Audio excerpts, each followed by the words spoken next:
Hi guys, welcome to Counterpoints. My name is Connor, and today we are going to be watching and reviewing and breaking down Plague Song. So it's a brand new animation. I haven't even had the opportunity to watch it yet, so it's probably going to get copyright struck.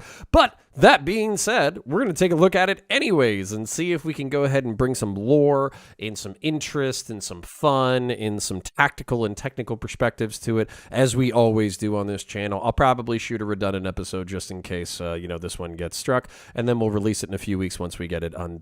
But for now, let's get into it. Hammer and Bolter, Plague Song. Victory needs no explanation. Defeat allows none.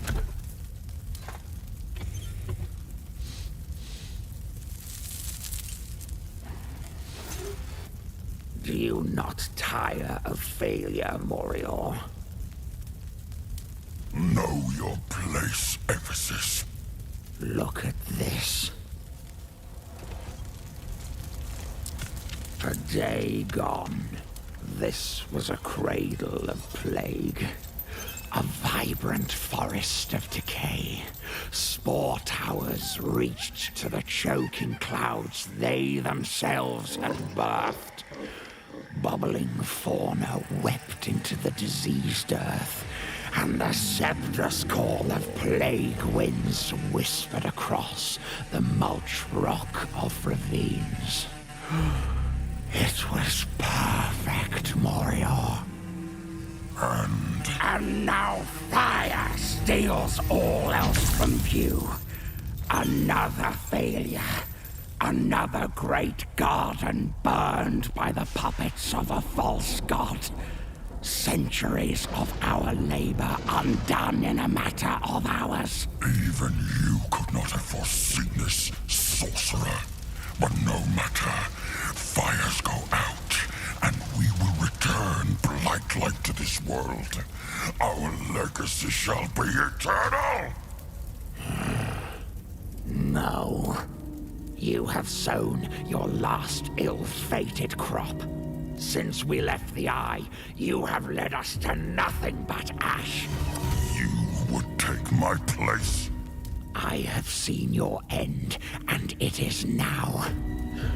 Morior Dermatis, once lord of the aching pox. I will kill you where you stand, traitor! With what power?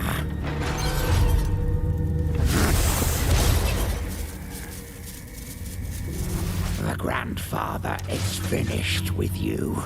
And yet his herald still stands with me! How blind you are.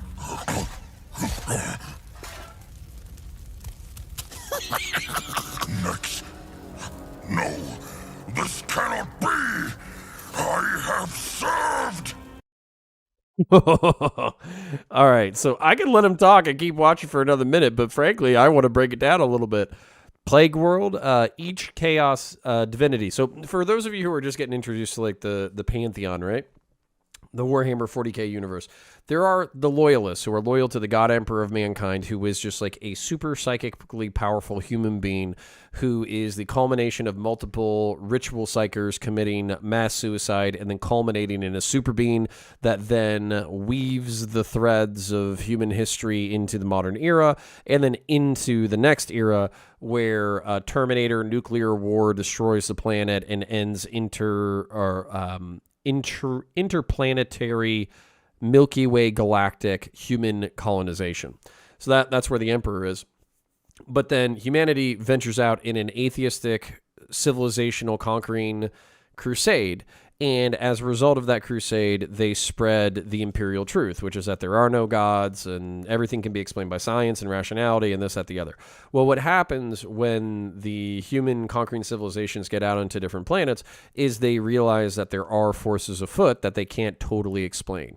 Warp creatures and spaces between reality and the warp, which we would know as hell, and what they use for travel. But instead of it being like this innocuous, placid plane of space, kind of like hyperspace in Star Wars, their version of hyperspace is populated with dark gods, including the god of rot, Nurgle, the god of rage and blood, Korn, the god of change, Tzeentch, and the god of excess, Slaanesh. And then there are other gods like Segarach of the Eldar and this, that, the other.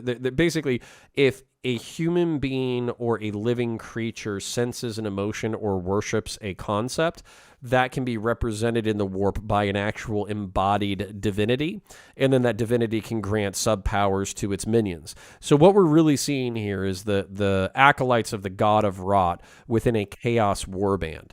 The Imperial Truth, that crusade, broke in half. Half of it started worshiping the Chaos gods. Half of it started worshiping humanity. Because of Chaos's chaotic and cannibalistic nature, it wasn't able to complete its conquest of the Imperium of Man.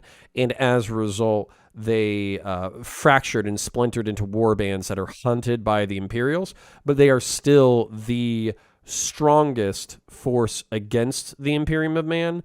And yet their fractious nature causes them into infighting. And so this is what we've seen so far, where the Space Marines have been physically corrupted into acolytes of Grandfather Nurgle. And he's called Grandfather Nurgle because he's very paternal and generous in his gifts, meaning that if you're dead or dying or sick and you just want the suffering to end, one, you can continue to suffer and then go off into oblivion or die as you naturally would, or you can pray to Grandfather Nurgle, and if you're a acolyte worthy of being bestowed power, then he will basically make you one of his acolytes and corrupt you.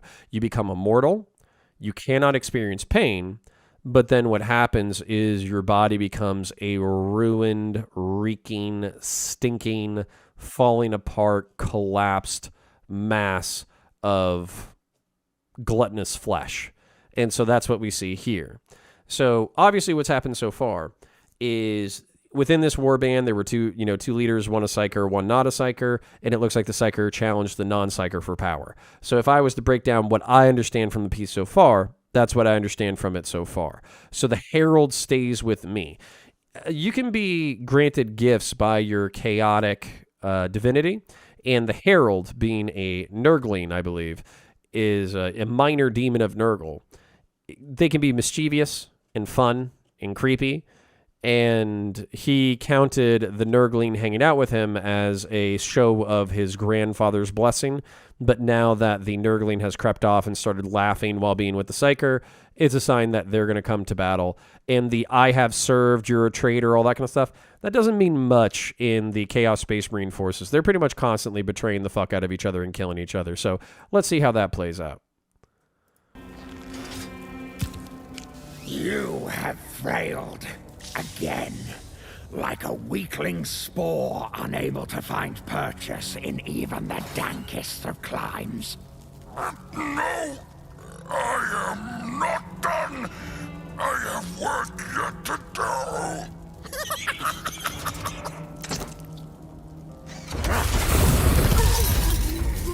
Embrace your death. You are fortunate that you will only be cognizant enough to suffer the first one.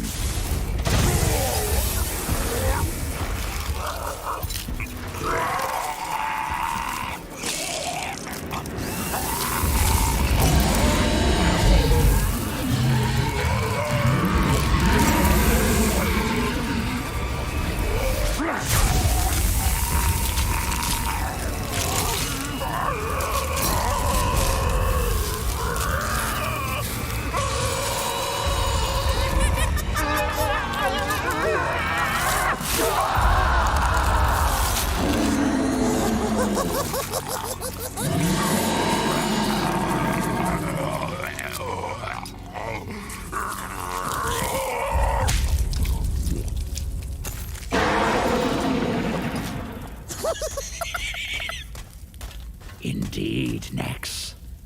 This will be the last of our work we watch burn. The rot we sow will not be so easily uprooted. And what of you three? Does your story end today, or shall you carry the wind of plague from this place?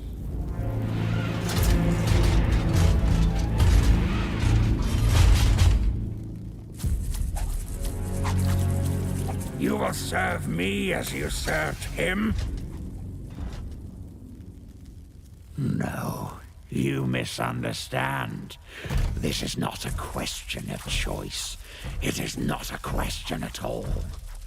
Those bodies are no longer yours to pledge. Let us see what our patron has to make of you. Which of you has the strength to pay your penance?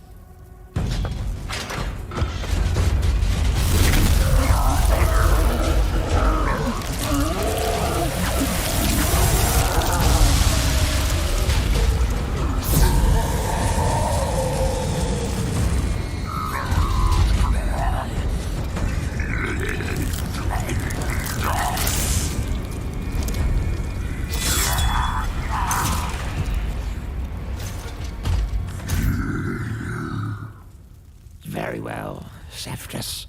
You shall be my harbinger.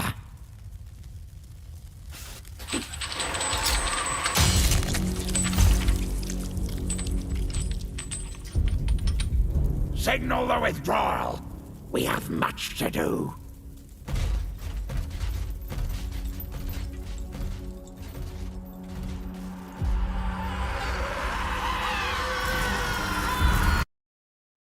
So, breaking this down, this kind of displays the fickle nature of the demons, the fact that they can be with you 1 second and then betray you the next, and you're lucky to only be cognizant to feel your first death. Well, during that transformative process, the original Space Marine, Ephesus, I think he's called, is sacrificed in order to birth a demon of Nurgle. So, similarly, the Terminators pledge allegiance to the Psyker, the sorcerer of Nurgle, but what he does instead of actually just accepting the Plague Marine sacrifice is he sacrifices 2 of them in order to empower another.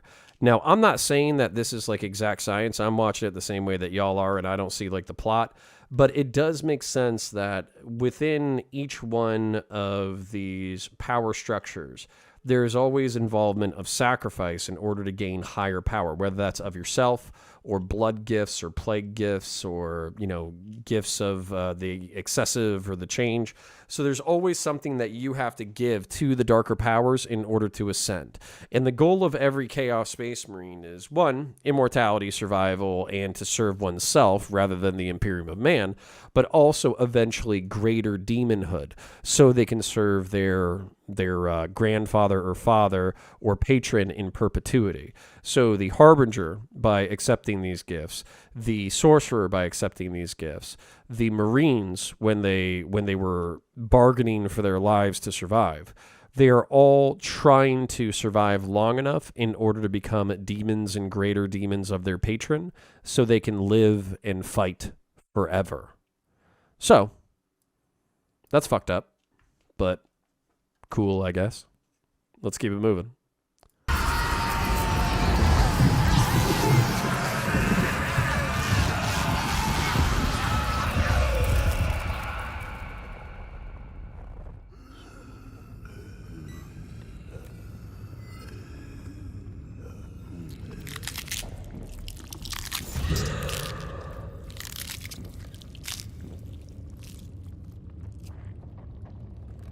Positional accuracy. Cogitating, Lord. Sensorum confirms translation to real space. Acquiring astral map preferences now. Temporal placement. Analyzing known light decay curve. Cogitators estimate we are in real time. We have traversed the warp as expected, Lord.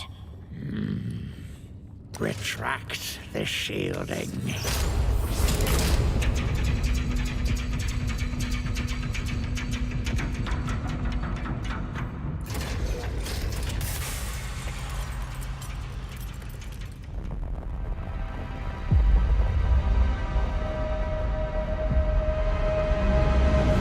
Get him!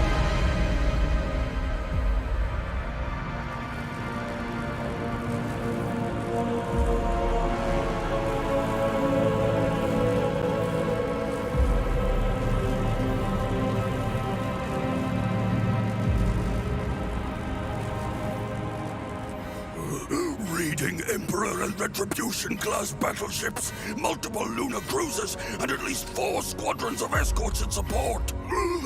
Dark gods! There's an entire Imperial battle group!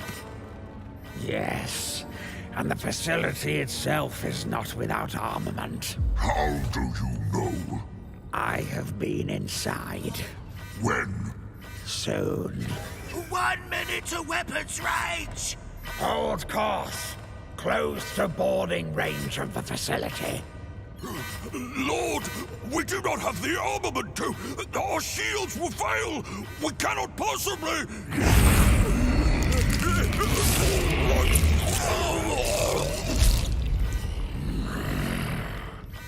You, take his place. That meat sack was right. We cannot triumph here. 30 seconds to weapons range! Only a fool thinks redemption easy. Are you a fool, Seftus?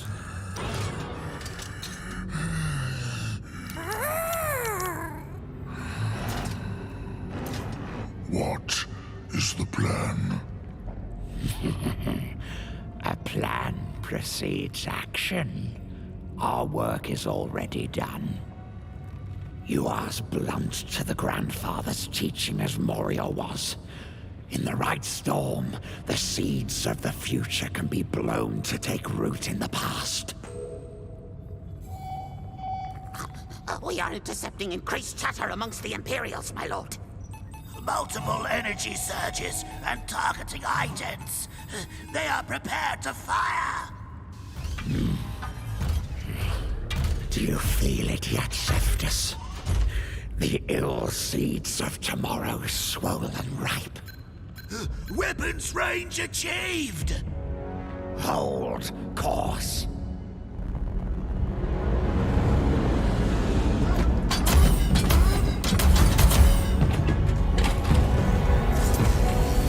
It is already too late.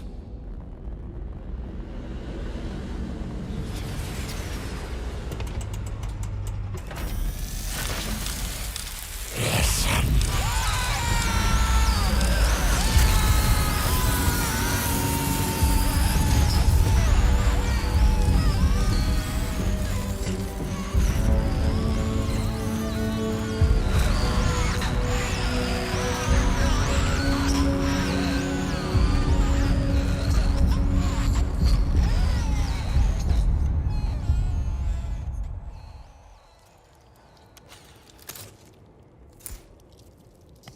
I never tire of this moment.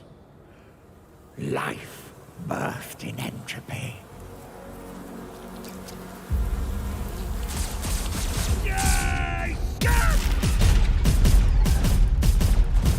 Oh, we will be going back to that. So they break from the warp. The chaotic forces, approach the, approach the Imperial forces. The chaotic forces are obviously blended into their ship, blended into their armor, as Rot does. They do confirm that they're in real space and retract the shielding. I have been inside soon. Never doubt a sorcerer with like weird predictive powers in the Warhammer 40k universe, okay? And doubting the sorcerer's power basically leads to people's deaths because when they're doubting him, they're doubting the hand of Grandfather Nurgle.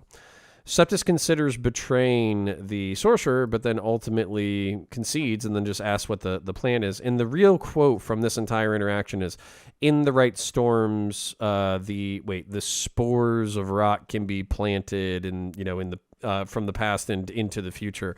So if I understand this correctly, corruption has already begun in this world, whether there's like a Nurgle cult on this planet or there's some kind of worship or just insane power with from this sorcerer. That way he's able to blind and corrupt the astropaths of every fleet in order to basically use them as a cluster bomb of Nurgle style rot That would be my interpretation of all that's occurred. Now, of course, that's like really frustrating from an Imperial side because this is brought up in the lore where once a chaotic force is unleashed, but it's normally unleashed by worship or a blood ritual or something like that. So that's where I'm missing a piece here while I'm watching this.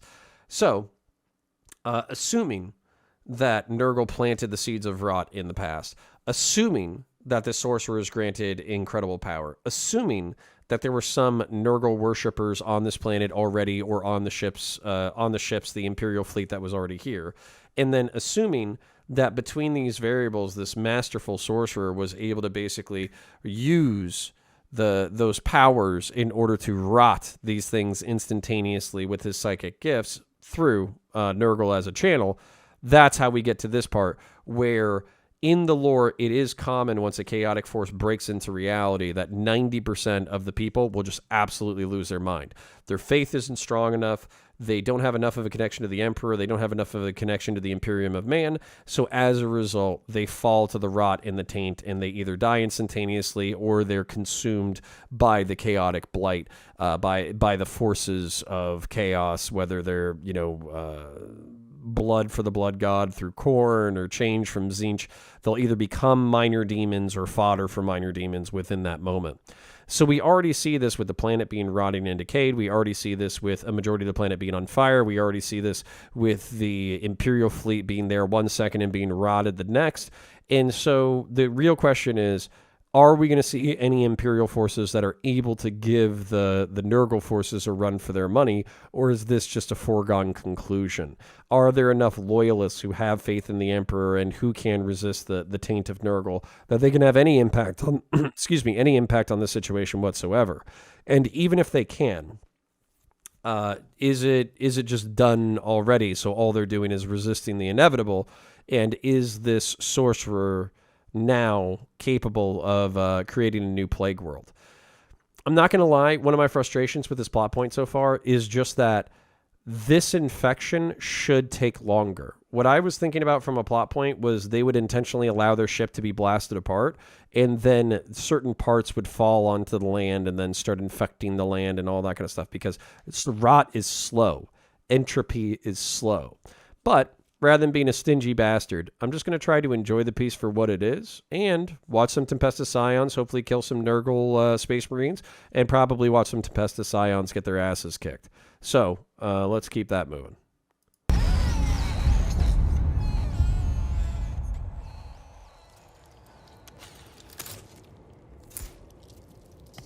I never tire of this moment. Life birthed in entropy.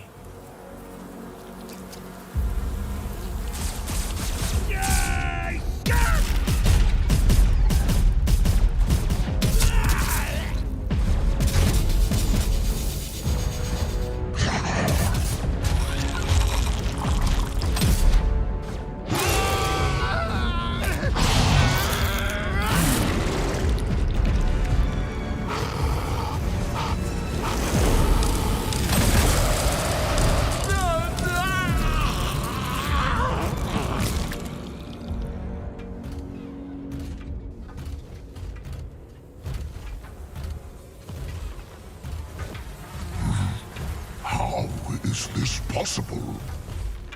Did you learn nothing from our years adrift in the Immaterium? Time is neither constant nor linear. The past is not free of the future. That which will be done is possible exactly because it happens. You are speaking in the riddles of demons. How do you suggest I explain color to a blind man? But I will grant you one more gift. We stand in an astropathic relay. From here, astropaths cast their minds out through the warp, sending messages that are without time. Answers that may arrive before the question was ever asked. I am no neophyte or fool. How does that aid us? No neophyte, perhaps. Come, We continue to the central chamber. We are close to the beginning now.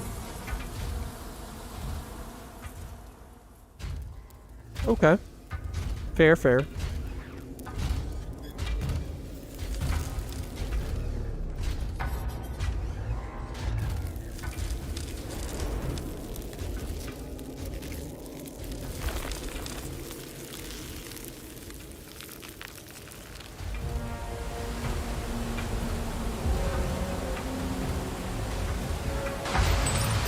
There's water. Mankind has forever set their thoughts adrift in currents.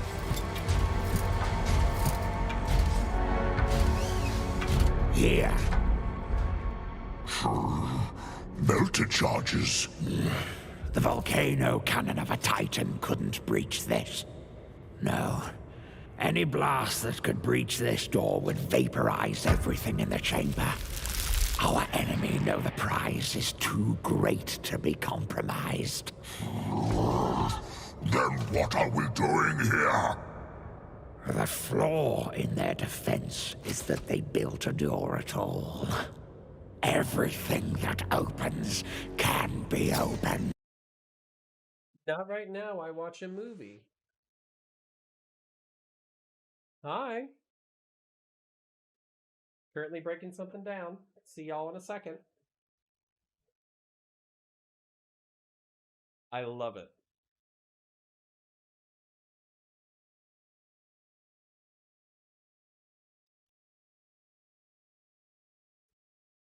So, let's take that opportunity to break that down, and we'll go help out there in a second.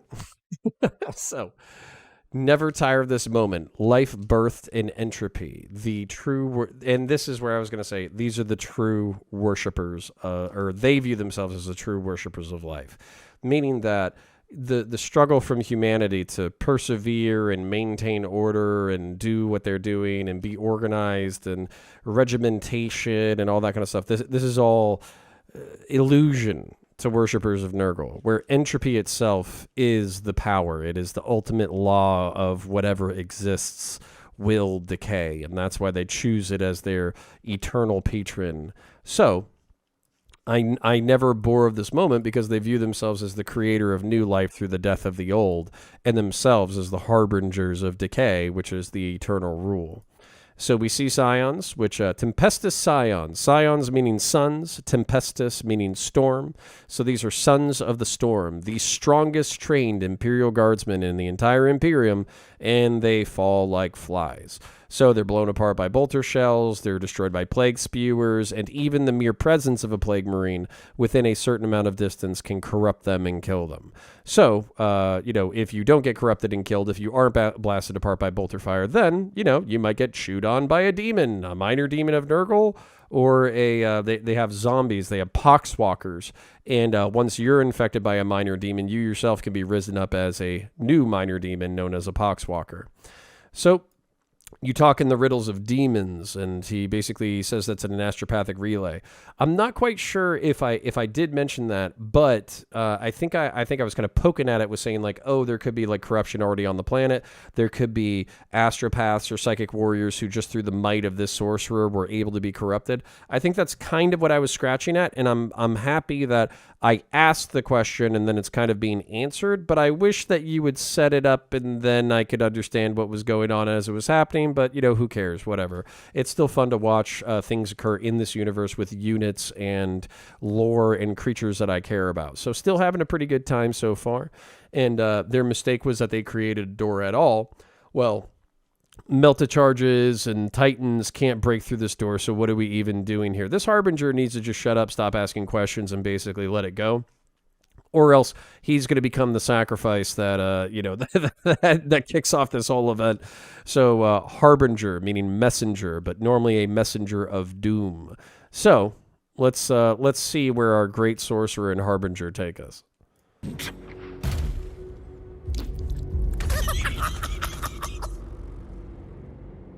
How long?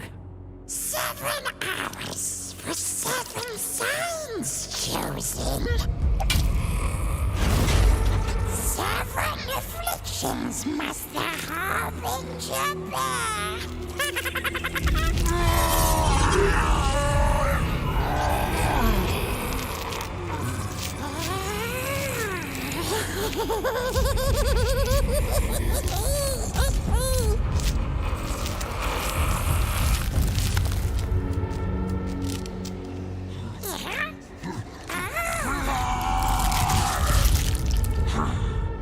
Bastard.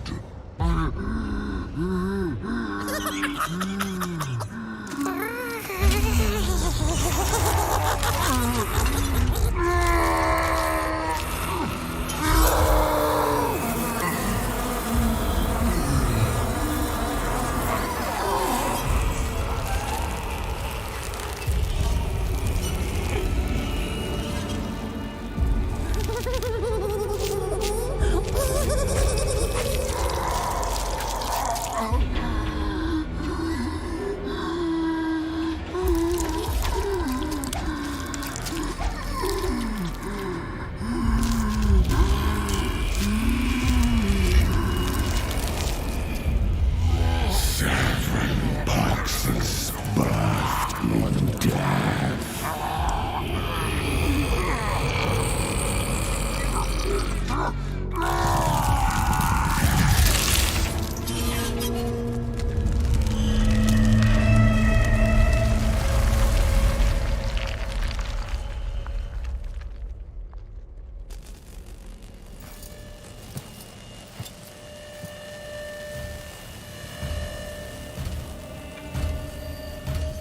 Do you see, Moriel? Do you see yet the great plan Grandfather laid out for me? Look, witness the truth that you were too blunt to see. Kill me! And deprive you of your redemption? No, the lesson is not over. Every plague of the body dies with the host. Spores, so perfectly birthed, are naught but frail embers without sufficient life to infect. Such desperate genesis. All of the material comes to naught. But the mind, the soul, a pathogen so virulent it bred the raw stuff of the Immaterium. Shall I tell you of the Song of Seven? Shall I sing its withering refrain? You are the raw will of the Grandfather, an ever-shifting wretch of pain and madness. Through you will birth a disease with no beginning and no end. A plague of mind madness like the galaxy has never seen!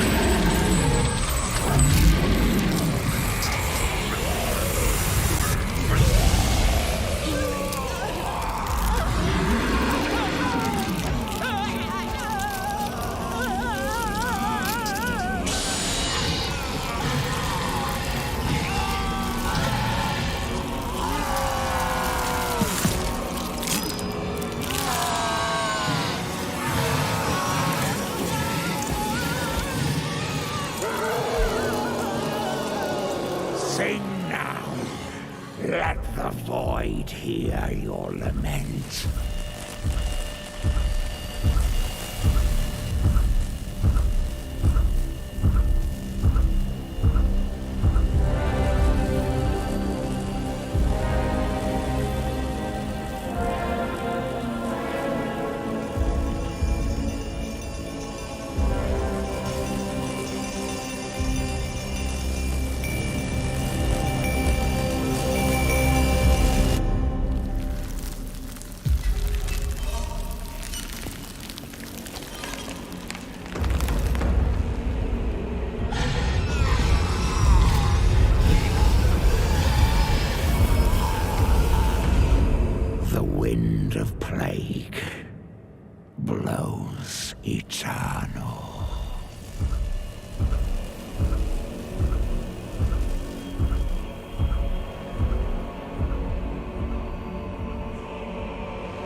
Okay, where are the Grey Knights? Where are the Grey Knights? I would like to. Oh, not. I would like to call the Grey Knights, please. No. All right, I get it now, and I love it, and I hate it. Oh, Nurgle, you sack of shit. Okay, so the 7 hours, the 7 blights that the Harbinger must endure. Basically, I believe the number of Nurgle is 7. That would be reinforced through this piece. And so through sorcery, what basically happens is they gain access to the telepathic choir. Now, this is an astro-telepathic relay, meaning that it receives the messages for like every planet has an astropathic chamber. Every human ship has an astropath. And those people are used to send messages and to navigate the warp.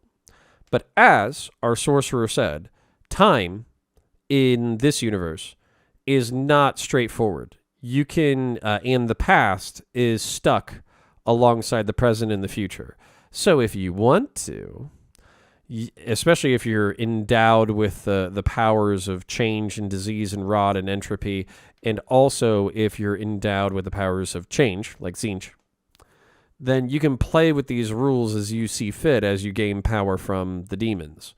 So, the Harbinger must be strong enough to survive the blights that he is subject to, but he is, and then he becomes the sacrifice that is able to corrupt and destroy the door. The whole reason why this sorcerer was willing to make this bet start to finish, from challenging his boss to turning him into a corrupted demon, to creating a Harbinger, to attacking this planet, to gain access to the telepathic choir, was so he could inject the plague song into the astro-telepathic choir to the relay, so he could end up corrupting the fleet, which allows his whole struggle for power to be worth it. So, in a vision, I'm a little bit schizophrenic myself, so I'm sure I can imagine this myself. In a vision or a dream brought to him by Grandfather Nurgle, his previous leader, which I think was named Ephesus, was a series of failures despite being well-intended for Grandfather Nurgle, but it wasn't enough to be well-intended. He must understand the lessons of blight. And so, this sorcerer understood that without sufficient organic material to infect, there's no point in entropy. If you have a burnt planet, if you have a cascade, if you don't have the organic materials necessary to infect, then plague and entropy don't work. So, since Ephesus, the raw will of Nurgle, who was incompetent and incapable of understanding that, this sorcerer was granted a dream that if he took Ephesus, sacrificed him into a minor demon, sacrificed the other Terminators into a Harbinger, went into this fleet, he could gain access to the astro-telepathic choir, corrupt them, and give them a plague song that would be so powerful that it would rip the realm of time and space and allow him to make that journey in the first place. So, you do need to smoke a little bit of pot, but that might give you some nightmares. Or you need to do a little bit of acid, but that might also give you some nightmares. Or you might need to do a little bit of mushrooms, but you also might get some nightmares because mushrooms are very closely related to our buddies over here related to Nurgle. And that's the story as I see it. So, just to break it down one more time super quickly, this sorcerer knew the entire plan the entire time, and only through the stickiness of time itself was he able to sacrifice his brethren in order to achieve this non-chronological linear goal that worshipped his god and gave his god a new plague world. And the reason why I was laughing, but also calling for the Grey Knights, is because the Grey Knights are the only human beings powerful enough. They're kind of like the Ghostbusters. I hate saying that because it's so corny. They're kind of like the Ghostbusters of the Warhammer 40k universe, in that they're the only humans powerful enough to resist the psychic blight and actually slaughter these demons to the point that they destroy their souls and can cleanse this planet. So obviously Exterminatus is probably a good option at this point. But also, if you can't get close enough to do an Exterminatus, you might need a Grey Knight strike force to come in and kill the demons before you destroy the planet. So it's more it is as interesting, especially if you're like a Chaos fan and you don't get to see your representation as much. It is interesting from that perspective. It's also interesting in what it sets up from an Imperial narrative. I know everybody's sick of Imperial narratives because it's so common, but I would just as equally have loved to watch a Grey Knight strike force come in to try to clean up this mess. So I loved it. I appreciate it. I'm going to try to upload it, see if it gets struck. If it doesn't, then I'm going to be super excited because basically I would love to share this with y'all as quickly as possible. My name is Connor. I run this excellent YouTube channel named COUNTERPOINTS. I am a science fiction, political philosophy nerd and a Marine Corps and law enforcement veteran. My goal, this is my goal. If I break 100K subs, and if I start making $7K a month, I do have an editor to pay, and I do have a family to take care of. But if I hit those goals, then I will do this full time, and I will be able to edit, work 40 hours a week doing this stuff for you, get your content, get your politics, and become one of the bigger hitters in the space. So that is my goal. Help me get to my goal. If you don't have money, don't worry about it. Subscribe to the channel, ring the bell, click the like button, leave a comment, help out with the video algorithmics. If you do have money and you're willing to do that on a monthly basis, then go to patreon.com/counterpoints. If you got $2, $5, $10, whatever, throw it in there. That way we can basically build up substantial revenue so we can start doing this full time and hanging out and throwing elbows with the big dogs. If you want to do one-time donos because you're broke, uneven finances, all that kind of stuff, we do live streams between 11 p.m. and 1 a.m. on Fridays. So if you want to catch us live, you can do that, ask your questions, do donos, all that kind of stuff. Number one, I do revenue share with my editor. Number two, 100% of the donations for the next 60 days. It is in March of 2022, April of 2022. 100% of the revenue earned during these 2 months is going to Ukraine in order to help support the warfighters over there and for humanitarian relief. So now is a perfect time in order to do it, because not only are you going to help me get where I need to go, but on top of that, you're actually going to help some people who desperately need it. I appreciate you. Thank you for watching this, and catch you in the next one. Bye.